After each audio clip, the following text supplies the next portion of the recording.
Speaker, sir, thank you for allowing me to speak on the President's address. It's an honor for me to be able to speak at this House today.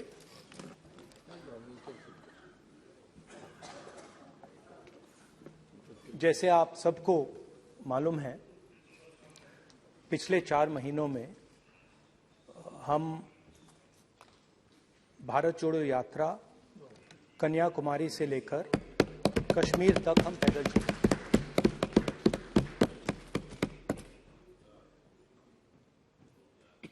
तीन 3,600 kilometre तकरीबन। और इस यात्रा पे बहुत कुछ सीखने को मिला।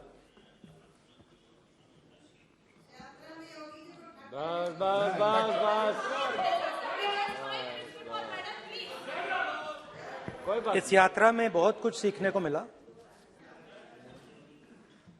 और जो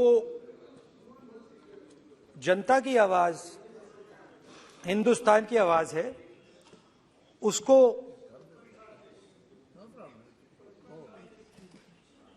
गहराई से सुनने का मौका मिला।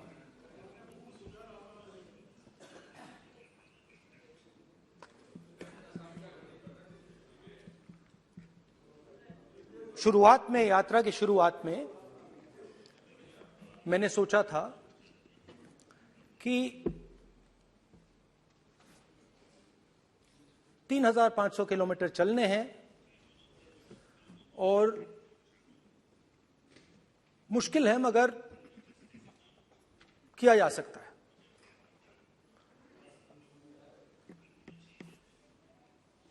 आप भी राजनेता हो, हम भी राजनेता हो हैं। हाँ, सेवक कह लीजिए। और नॉर्मली आजकल की राजनीति में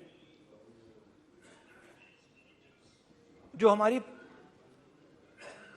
पुराना ट्रेडिशन था पैदल चलने का, वो आजकल हम सब लोग, हम भी आप भी, उस ट्रेडिशन को शायद भूल गए या उसका हम पालन नहीं करते। मैं भी उसमें शामिल था, आप भी उसमें शामिल हैं। हम सब, कोई गाड़ी में जाता है, कोई हवाई जहाज में जाता है, कोई हेलीकॉप्टर में जाता है, मगर पैदल कम चलते हैं। ठीक है, ठीक है। और जब पैदल चला जाता है, हाँ पैदल जाएंगे, सब जगह पैदल जाएंगे, घबराइए मत। तो जब पैदल चला जाता है, मैं 1 किलोमीटर की बात नहीं कर रहा हूं, 10 की नहीं कर रहा हूं, 25 की नहीं कर रहा हूं, मैं 200-300-400 किलोमीटर की बात कर रहा हूं। जब 200-300-400 किलोमीटर चला जाता है तो शरीर पे दबाव पड़ता है, दर्द होता है, मुश्किल आती है। शुरुआत में चलते वक्त लोगों की आवाज सुन रहे थे हम, मगर हमारे दिल में यह भी था कि हम भी अपनी बात रखें। कोई हमारे पास आता था, कहता था कि मैं बेरोजगार हूं, और हमें लगता था कि नहीं, हमें कहना चाहिए कि तुम बेरोजगार क्यों हो, कारण क्या है। उसमें हम विपक्ष का रोल भी प्ले कर लेते थे, आपकी भी बुराई कर देते थे। नहीं, वो तो है, वो भी करेंगे, हम भी करेंगे। मगर थोड़ी देर चलने के बाद एक बदलाव आया, और जो हमारी आवाज थी, जो ये डिजायर था बोलने का कि भैया बेरोजगारी इसलिए है, महंगाई इसलिए है, वो बिल्कुल बंद हो गई। कि हमने इतने लोगों से बात की, मतलब हजारों लोगों से बात की, बच्चों से, बुजुर्गों से, महिलाओं से, माताओं से, बहनों से, कि थोड़ी देर बाद ये बिल्कुल आवाज बंद हो गई। और फिर हम गहराई से, और मैं खुल के कह सकता हूं, मैंने तो अपनी जिंदगी में इस प्रकार से कभी पहले सुना ही नहीं था। क्योंकि हम सब में थोड़ा सा अहंकार होता है कि हम ही बता दें, अपनी बात रख दें।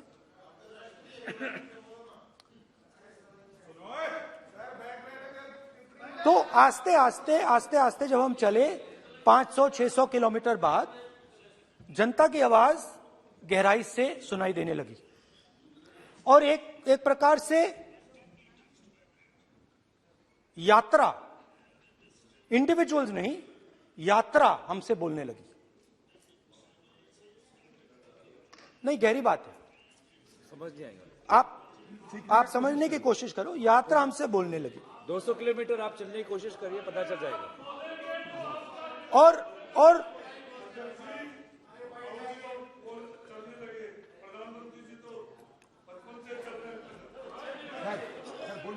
वो चाय बेचने इसलिए जाते थे। तो यात्रा बोलने लगी। कोई आता था, कहता था, युवक आता था, कहता था मैं बेरोजगार हूं। हम सवाल पूछते थे, क्या पढ़ा आपने? इंजीनियरिंग की, अब क्या करते हो? कोई कहता था मैं बेरोजगार हूं, कोई कहता था मैं उबर चलाता हूं, कोई कहता था मैं मजदूरी करता हूं। किसान आए हजारों। प्रधानमंत्री बीमा योजना की बात की कि हम पैसा भरते हैं,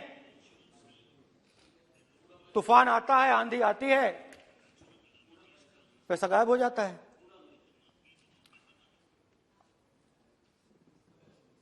किसानों ने यह भी कहा कि हमारी जमीन छीन ली जाती है, हमें सही रेट नहीं मिलता। जमीन अधिग्रहण बिल जो था वो लागू नहीं होता।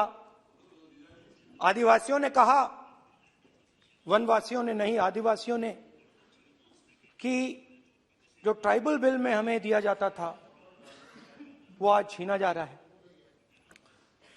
तो बहुत सारी चीजें हमको सुनने को मिली।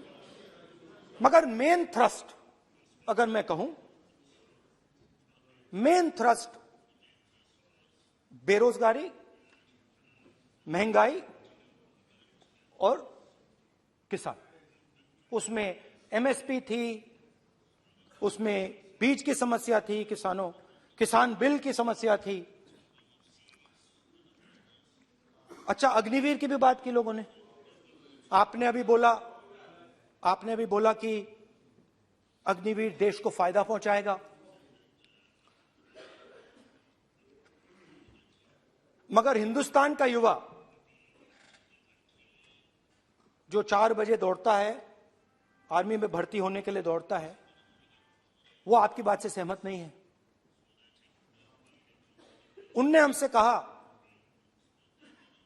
कि पहले हमें 15 साल की सर्विस मिलती थी, पेंशन मिलती थी, अब 4 साल के बाद हमें निकाल दिया जाएगा, कुछ नहीं मिलेगा, पेंशन नहीं मिलेगी। सीनियर ऑफिसर्स ने कहा कि हमें तो लगता है कि ये जो अग्निवीर योजना है ये आर्मी के अंदर से नहीं आई, ये कहीं और से आई है, ये आरएसएस से आई है, होम मिनिस्ट्री से आई है। ये सीनियर आर्मी के लोगों ने कहा है, मैं नहीं कह रहा हूं, कि हमें लगता है कि ये आर्मी के ऊपर ये योजना थोपी गई है और ये आर्मी को कमजोर करेगी। आर्मी के जनरल्स ने हमें कहा, जो रिटायर्ड हैं, उन्होंने हमें कहा, राहुल जी, हजारों लोगों को हम हथियार की ट्रेनिंग दे रहे हैं और फिर थोड़ी देर बाद उनको समाज में डाल रहे हैं। बेरोजगारी है, समाज में हिंसा बढ़ेगी।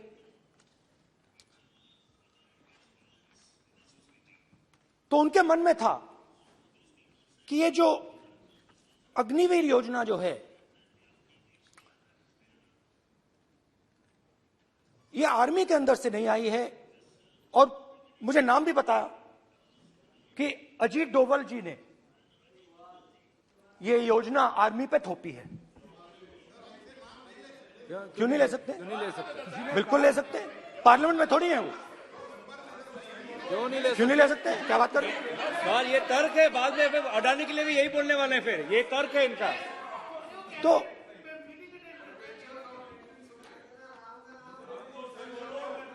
तो इंटरेस्टिंग बात यह है कि मैंने फिर प्रेसिडेंट्स एड्रेस पढ़ा। देश के सब युवा अग्निवीर अग्निवीर अग्निवीर अग्निवीर बोल रहे हैं, कह रहे हैं कि ये आर्मी के ऊपर थोपा गया है, हमें नहीं चाहिए। आर्मी के लोग कह रहे हैं हमें नहीं चाहिए। जैसे मैंने कहा, आर्मी को लगता है कि होम मिनिस्ट्री ने इनके ऊपर थोपा है, आरएसएस ने ये उनके ऊपर थोपा है। तो ये आवाजें आ रही हैं। अब मैंने आपका बैठिए, अब बैठिए,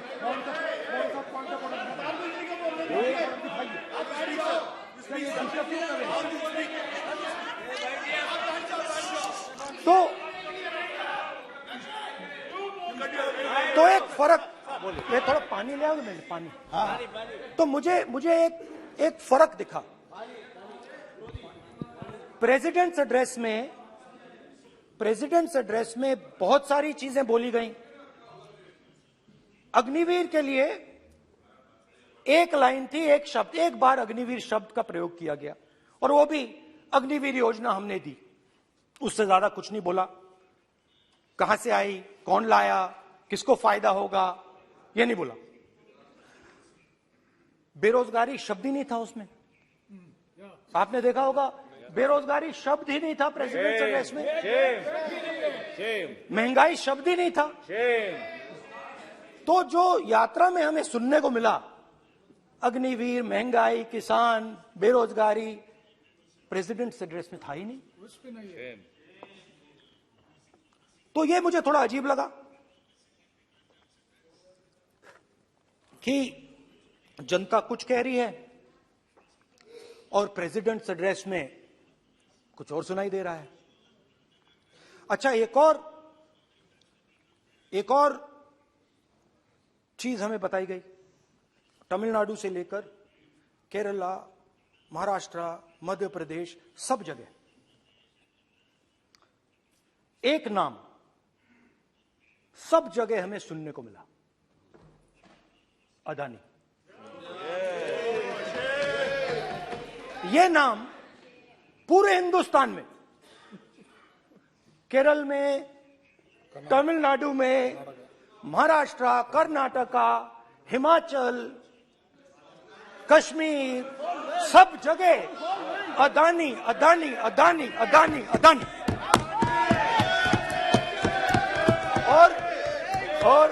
और ये नाम नहीं, और इस नाम के बारे में जब लोग बोलते थे मुझसे, तो 2-3 सवाल पूछते थे। ये पूछते थे कि ये जो अदानी जी हैं, ये किसी भी बिजनेस में घुस जाता है, ये सफलता प्राप्त कर जाता है, ये कभी फेल नहीं होता। और युवाओं ने मुझसे यह सवाल पूछा कि भाई ये हो क्या रहा है, हम भी सीखना चाहते हैं। मोदी जी ने कहा स्टार्टअप करो, हम भी अदानी जी जैसे बनना चाहते हैं। तो भैया किसी भी बिजनेस में घुस जाओ और एकदम सक्सेस हो जाए। यह पहला सवाल था। दूसरा सवाल था कि ये अदानी जी हैं, ये किसी भी बिजनेस में घुस जाते हैं। पहले ये 1-2 बिजनेस करते थे, अब ये 8-10 सेक्टर्स में काम करते हैं। Airports, data centres, cement, solar energy, wind energy, aerospace and defence, consumer finance, renewables, media. तो उन्होंने मुझसे पूछा कि राहुल जी, हाँ वेट करो, बेटे हाँ, धन्यवाद। पोर्ट्स की बात भी थी, पोर्ट्स की बात भी थी। ये भी सवाल पूछा, ये भी पूछा कि भैया एक बात बताइए, राहुल जी बताइए हमें कि अदानी जी का जो नेटवर्थ है वो 3 साल के अंदर, नहीं सॉरी 2014 से लेकर 2022 तक ये $8 बिलियन से $140 बिलियन कैसे हो गया? कैसे हुआ? मोदी है तो मुमकिन ये 2014 में अगर आप दुनिया की, मुस्कुरा रहे हैं आप, बीजेपी में है ना आप, तो ये लिस्ट आती है, एक लिस्ट आती है दुनिया के सबसे अमीर लोगों की। इस पे ये 609 नंबर पे थे 14 में, 609 पीछे बिल्कुल। पता नहीं जादू हुआ, दूसरे नंबर पे पहुंच गए। मोदी है तो मुमकिन है।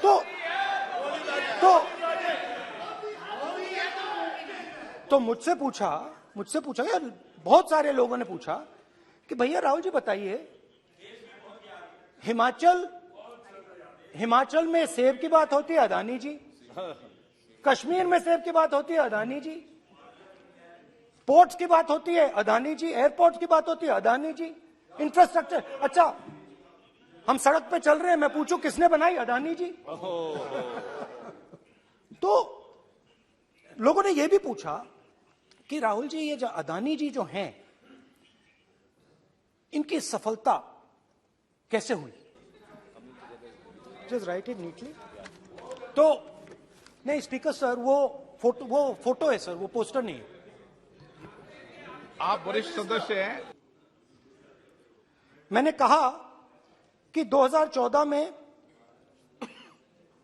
वो 609 नंबर पे थे, कुछ ही सालों में वो दूसरे नंबर पे पहुंच गए। कैसे पहुंचे? मैं आपको, बहुत सारी इंडस्ट्रीज में काम करते हैं, मैं आपको 2-3 इंडस्ट्रीज का उदाहरण दे देता हूं। एयरपोर्ट इंडस्ट्री की बात, एयरपोर्ट्स की बात करते हैं।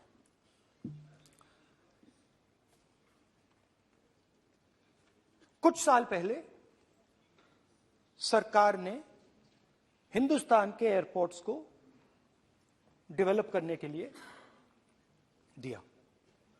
नियम था, there was a rule that anybody who does not have prior experience in airports cannot be involved in development of these airports. नहीं, गलत नहीं बोल रहा हूं।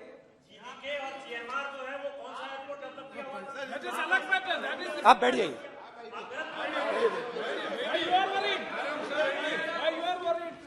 अडानी के डिफेंस में आ गए सर। देखिए, अरे माननीय सदस्य प्लीज मेरी बात सुनो। तो 1 मिनट मेरी बात सुनो। ये एक मिनट बात सुनेंगे। ये संसद है, अपन किस दिशा पर चर्चा कर रहे हैं ये देश देख रहा है। हमें राष्ट्रपति अभिभाषण पर चर्चा करें तो उचित रहे। तो आपको तो रूल था, नियम था। हाँ, पॉइंट ऑफ ऑर्डर किस पे है ये? सर कैसे एयरपोर्ट का प्राइवेटाइजेशन तो उनके समय हुआ, ऐसी कोई पार्टी थी जिसका अनुभव था? ये कौन सी बात कर रहे हैं? बोलिए। ओके प्लीज ओके, बोलने दे आपको नेता को, तो बोलने दे आपको नेता को। रूल था, प्लीज बोलने दे। रूल था कि अगर कोई एयरपोर्ट बिजनेस में नहीं था तो वो इन एयरपोर्ट्स को ले नहीं सकता था। इस रूल को हिंदुस्तान की सरकार ने बदला। किसी ने भी बनाया हो रूल था, किसी ने भी बनाया हो रूल था। रूल बनाया किसने बात नहीं है, रूल बदला किसने बात है। रूल बदला गया।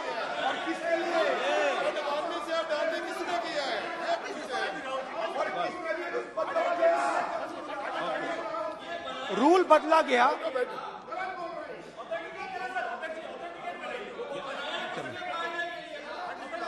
सर पार्लियामेंट्री अफेयर्स चलता रहेगा क्या सर?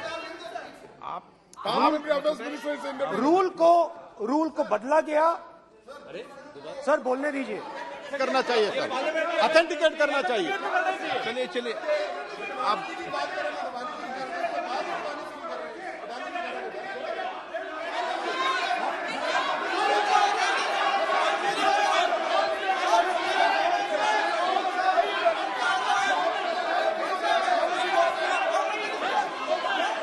रूल बदला गया सर, स्पीकर सर।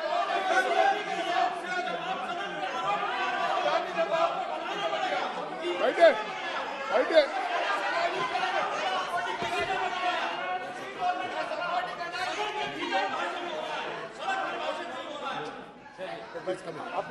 तो ये रूल बदला गया। उस समय मीडिया में इसके बारे में चर्चा हुई थी। रूल बदला गया और अदानी जी को 6 एयरपोर्ट्स दिए गए। उसके बाद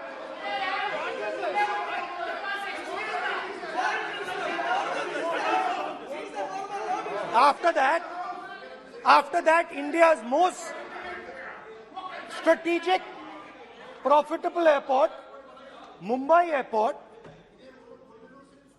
was taken away by GVK, hijacked by using the agencies.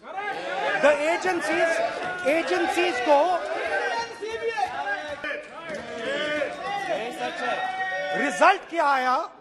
Result आया कि एयरपोर्ट्स में आज अदानी जी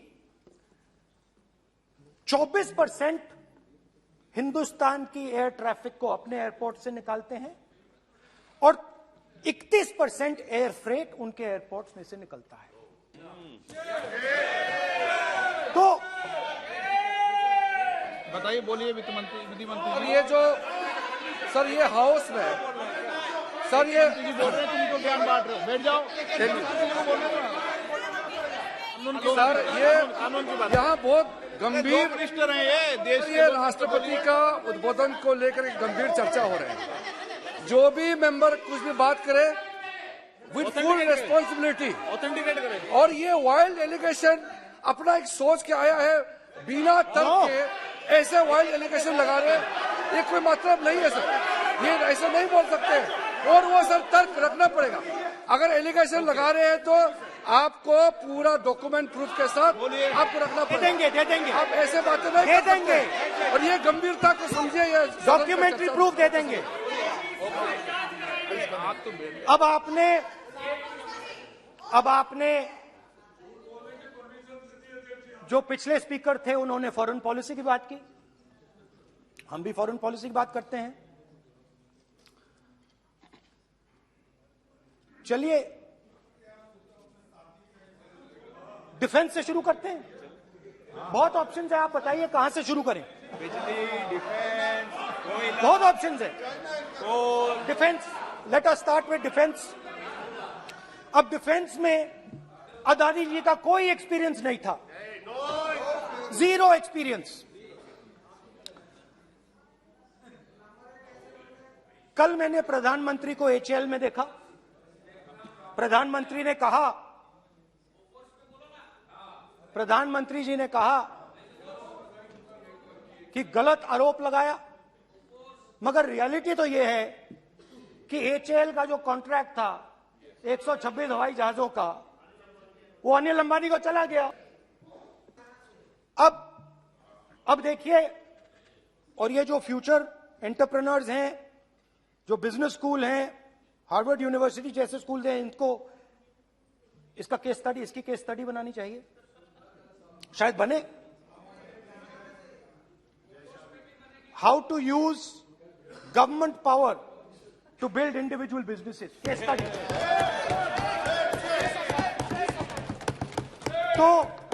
तो अब देखिए, अदानी जी की डिफेंस में इंटरेस्ट देखिए।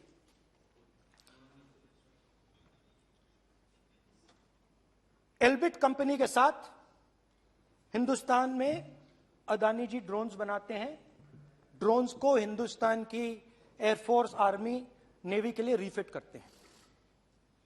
अदानी जी ने यह काम कभी नहीं किया है पहले। एचएएल ये काम करती है।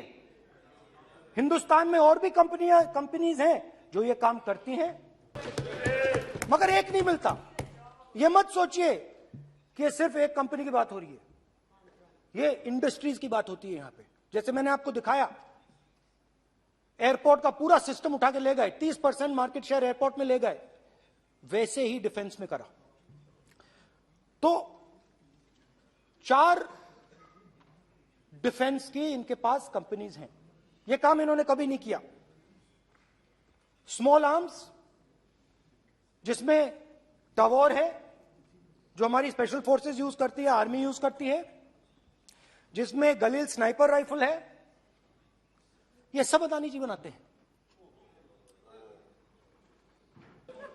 हां, उसमें पेगासस भी है, तो पता नहीं वहां से क्या मतलब, पेगासस कैसे आया, क्या हुआ, किसने दिया। अच्छा, एक और बड़ी इंटरेस्टिंग चीज है, एक कंपनी है अल्फा डिफेंस, जो डिफेंस इलेक्ट्रॉनिक्स का काम करती है, एवियोनिक्स का काम करती है, और बहुत स्ट्रेटेजिक कंपनी है। वो भी अदानी जी के हवाले कर दी गई, अदानी जी ने एक्वायर कर लिया।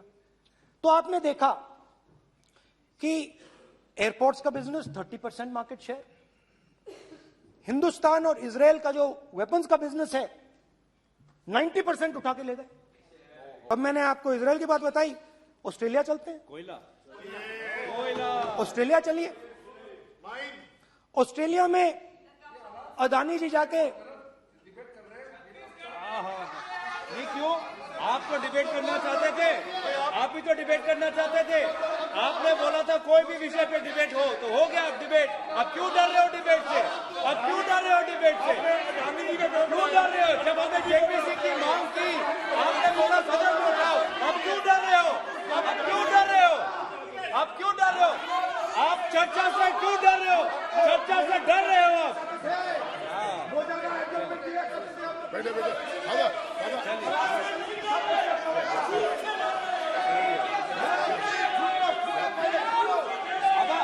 अब सुनना पड़ेगा, अब सुनना पड़ेगा, अब सुनना पड़ेगा। ऑस्ट्रेलिया जाते हैं, प्रधानमंत्री ऑस्ट्रेलिया जाते हैं।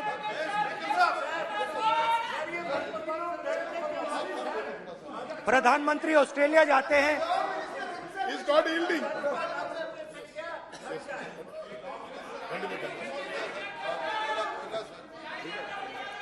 ऑस्ट्रेलिया जाते हैं। क्या नंबर बताएं? 369। सर ये क्या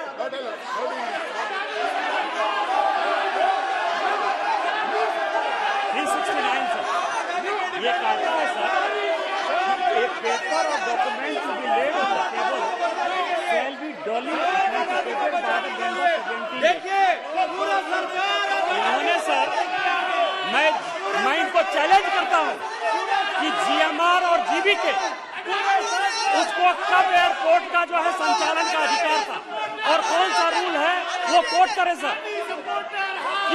किस रोल के आधार पर ये, इनको मैं चैलेंज करता हूं, पूरी कांग्रेस पार्टी को चैलेंज करता हूं कि जीएमआर और जीबीके को कौन सा एयरपोर्ट चलाने का लाइसेंस जब दिया तो उनको उसका नॉलेज था।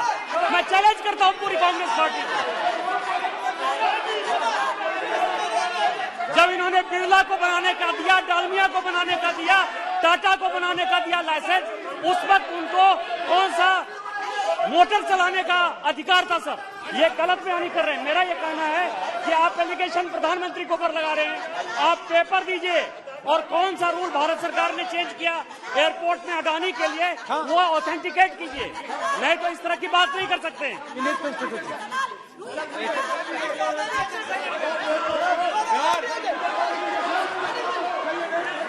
करना पड़ेगा, ऑथेंटिकेट करना पड़ेगा। राहुल गांधी जी, आपको ऑथेंटिकेट करना पड़ेगा। आप ऐसा नहीं बोल सकते हवा में, आप हवा में बोल रहे हो और प्रधानमंत्री जी पे आरोप लगा रहे हो। आपको ऑथेंटिकेट करना ही पड़ेगा। आप ऐसे ही बोल रहे हो कि जीएमआर का जीवीके के समय रूल था, कहा था रूल, कोई रूल नहीं था। आपको यू हैव टू ऑथेंटिकेट, और ऑथेंटिकेट करके ही रखना पड़ेगा आपको। पहले रखिए और उसके बाद आगे बात करने देंगे, नहीं तो माफी मांगिए देश से। आप प्रधानमंत्री जी पर आरोप लगा रहे हैं, सर बोलने दीजिए। अनाप शनाप आरोप लगा रहे हैं, बिना किसी डॉक्यूमेंट के आरोप लगा रहे हैं प्रधानमंत्री जी पे। रूल 353 सर, रूल 353 किया है sir, no allegation of defamatory और incriminatory nature shall be made unless you have given notice. छोड़िए, वो तो प्रधानमंत्री के खिलाफ एलिगेशन लगा रहे हैं बिना नोटिस दिए, बिना कोई डॉक्यूमेंट दिए। सर ये रिकॉर्ड पर नहीं आना चाहिए सर, ये बिल्कुल रूल का उल्लंघन है। और क्या क्या बातें वो कह रहे हैं सर, मैं उसको रिपीट नहीं करना।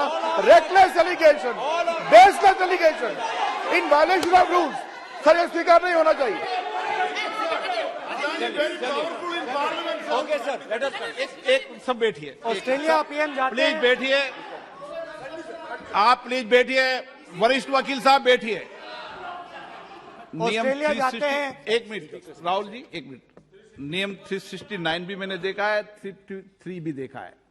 मेरा आग्रह है, सदन भारत की संसद है, हम एक ही विषय पर सारी राष्ट्रपति की चर्चा लगाए, ये उचित है क्या? फिर आपको बोलना बोले नहीं स्पीकर नो, साहब, गलत तरीका है राहुल गांधी जी, आप बोल नहीं, गलत तरीका है। क्या देश को संदेश देना चाहते हैं आप? क्या संदेश देना चाहते हैं देश को? चलिए राहुल गांधी जी। ऑस्ट्रेलिया में प्रधानमंत्री जाते हैं। आप बोलिए सर, स्पीकर सर,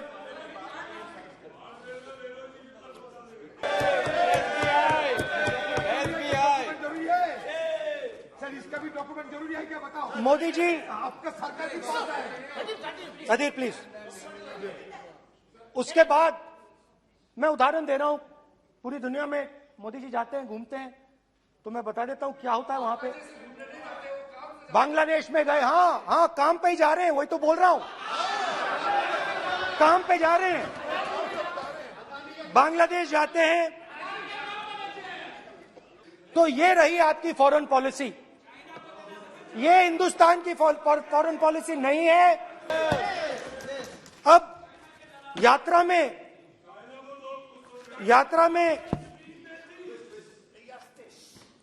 में मुझसे 2-3 और सवाल पूछे गए। यात्रा में लोगों ने मुझसे पूछा, राहुल जी ये जो LIC कंपनी है, इसका पैसा अदानी जी की मदद करने के लिए क्यों डाला जा रहा है? उन्होंने यह भी पूछा कि अदानी जी के जो शेयर्स हैं बड़े वोलेटाइल हैं, उसमें LIC का पैसा क्यों डाला जा रहा है?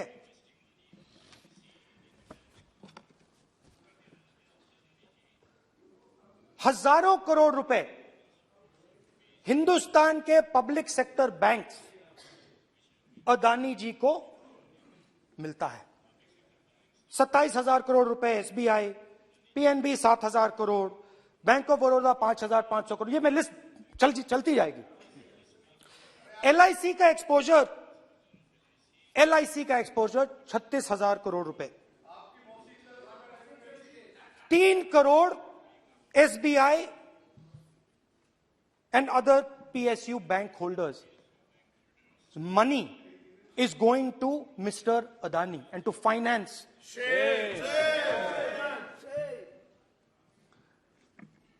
Now, of course, there is another question. तो मदद कैसे हो रही है? हिंदुस्तान के पब्लिक सेक्टर बैंक्स का पैसा, LIC का पैसा नरेंद्र मोदी जी, अदानी जी को दिया जा रहा है। अगर कोई सामने खड़ा हो जाता है, जैसे जीवी के लोग खड़े हुए, ED, CBI एजेंसीज आ जाती है, उनको परे कर देती हैं। तेलंगाना में भी एक पोर्ट का उदाहरण था, आंध्रा, सॉरी। मगर मेन सवाल और सबसे इंटरेस्टिंग सवाल दूसरा है। कुछ दिन पहले ये हिंडनबर्ग रिपोर्ट आई, उसमें लिखा था कि अदानी जी की हिंदुस्तान के बाहर शेल कंपनीज हैं। ये जो शेल कंपनीज हैं, सबसे पहला सवाल है, ये हैं किसकी? ये किसकी है मॉरिशस में जो शेल कंपनीज हैं? और ये जो हजारों करोड़ रुपया ये शेल कंपनीज हिंदुस्तान में भेज रही हैं, ये किसका पैसा है? और क्या ये काम अदानी जी फ्री में कर रहे हैं? अब मैं ये सवाल क्यों पूछ रहा हूं? क्योंकि अदानी जी स्ट्रेटेजिक बिजनेसेस में काम करते हैं। अदानी जी हिंदुस्तान के पोर्ट्स को डोमिनेट करते हैं। अदानी जी हिंदुस्तान के एयरपोर्ट्स को डोमिनेट करते हैं। और जैसे मैंने कहा, अदानी जी हिंदुस्तान की डिफेंस इंडस्ट्री में बहुत जरूरी रोल प्ले करते हैं। तो मेरा पहला एक छोटा सा सवाल है कि जो शेल कंपनीज हैं, इनके बारे में हिंदुस्तान की सरकार ने कोई सवाल नहीं उठाए कि ये कौन लोग हैं, ये किनकी कंपनीज हैं? ये स्ट्रेटेजिक मामला है, पोर्ट्स का मामला है, एयरपोर्ट्स का मामला है, डिफेंस का मामला है, और जो कंपनी इन स्ट्रेटेजिक एरियाज में काम कर रही है उनके बारे में आपको मालूम ही नहीं। ये नेशनल सिक्योरिटी का मुद्दा है, आपको मालूम ही नहीं कि ये शेल कंपनीज किसकी हैं, कितना पैसा आ रहा है, किसका पैसा आ रहा है। तो एक बहुत बड़ा सवाल है, ये पैसा किसका है, ये शेल कंपनीज किसकी हैं, और ये हिंदुस्तान की सरकार की जिम्मेदारी है ये पता लगाना ये किसकी शेल कंपनीज हैं और ये किसका पैसा अंदर आ रहा है। JPC, we want JPC, we want JPC.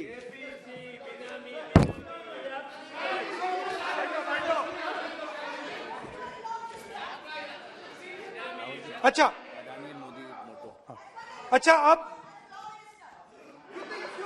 अब चलिए छोटा सा बजट के बारे में बता देता हूं। 2022 में अदानी जी अनाउंस करते हैं कि वो $50 बिलियन इन्वेस्ट करेंगे to build the world's largest green hydrogen ecosystem. और इस बजट में बीजेपी की सरकार निर्मला सीतारमण जी कहती हैं हम ग्रीन हाइड्रोजन के लिए बहुत ह्यूज इंसेंटिव्स देंगे, 19,700 करोड़ रुपए हम ग्रीन हाइड्रोजन के लिए देंगे, मतलब अदानी जी को देंगे। नए airport, coastal shipping, horticulture, grain storage, ये सब काम आप कर रहे हैं। तो मेरे सिर्फ कल प्रधानमंत्री जी आज कल भाषण देंगे, मेरे उनसे 2-3 छोटे से सवाल हैं। मेरा प्रधानमंत्री जी से 2-3 सवाल हैं।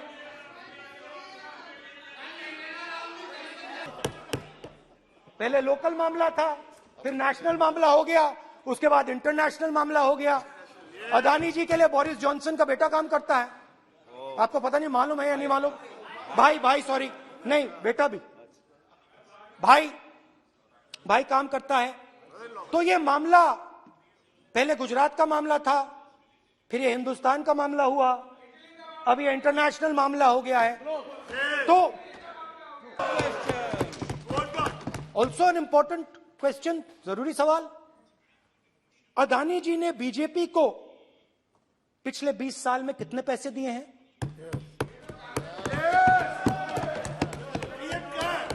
इलेक्टोरल बॉन्ड्स में कितना पैसा दिया है?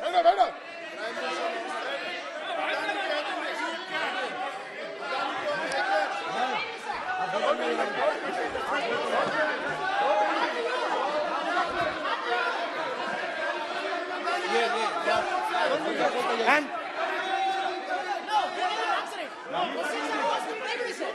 questions are posed to Prime Minister, please. Sir खत्म करने दीजिए सर। कंक्लूडिंग। और बहुत सुंदर तरीके से वो और मैं सिर्फ इतना कहना चाहता हूं, राहुल जी अभी आप सीनियर एमपी हो गए हैं, आप एक सीनियर एमपी हो चुके हैं, हम लोग एक्सपेक्ट करते हैं